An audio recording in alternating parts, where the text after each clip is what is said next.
Okay, I wanted to talk to you about note cards. I'm going to give you like 4 or 5 tips about how to manage your note cards, how to make your note cards more effectively. First thing, buy note cards. They don't have the lines on them. You could get the ones with the lines on them, but buy 3x5 note cards. Don't get the bigger ones. Those are super distracting and really hard to handle. Even if you have giant hands, they're still hard to handle. And don't get the regular colored ones. Don't get neon green. Neon green's gonna be like, woo! It's gonna just be screaming for the wrong type of attention. So go buy some of those. This cost me 50 cents. Such a cheap investment for the amount that it's gonna improve your delivery. So next point, next tip. This is like it's supposed to be a diagram. It's very high tech, my diagram. But if each one of these was a note card, I'm going to think about what I'm going to put on each note card. So I want you to organize your note cards by idea. So in other words, the introduction, everything for the introduction goes on one card, or possibly two. A main idea. Your speech is going to be composed of like 3 main ideas, two or three main ideas, and then a whole sub ideas for each one. So if I was doing 3 main ideas and 3 sub ideas, I'm probably going to have a card for each one of those 3 sub ideas, because that's going to be the level of development. You know, if the whole first main idea is problem, then there's 3 parts of the problem. I'm going to give a note card to each one of them, and then I'm going to do the same thing for the next section of the speech, which would probably be causes. So I'm going to give a note card to each one of the causes, and maybe there's 3. Let's hope there's 3.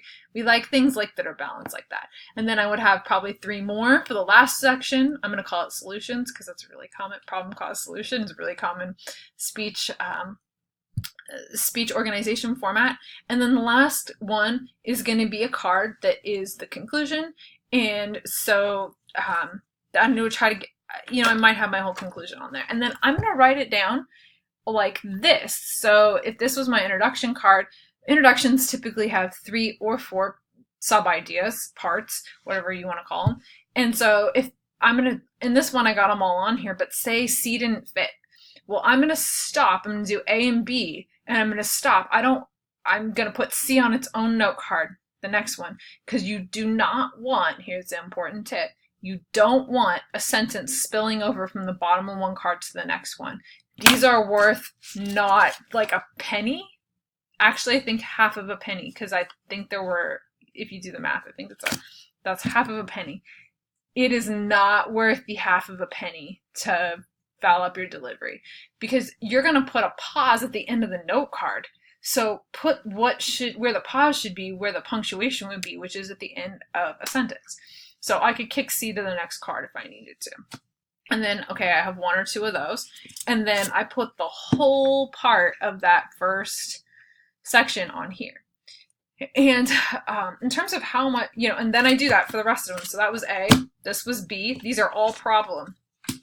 This would be C, which is part of the problem. And then it would go to the next one, which is, again, I told you 3 parts of the causes. And then I would go to the next 3, which are 3 parts of the solutions. And then I would have conclusion somewhere. That wasn't the conclusion one. Where to go? Conclusion. Okay, and then same thing for the conclusion. As I said for the introduction, if it all fit on there, super. If it doesn't, that's fine too. You just make another card. But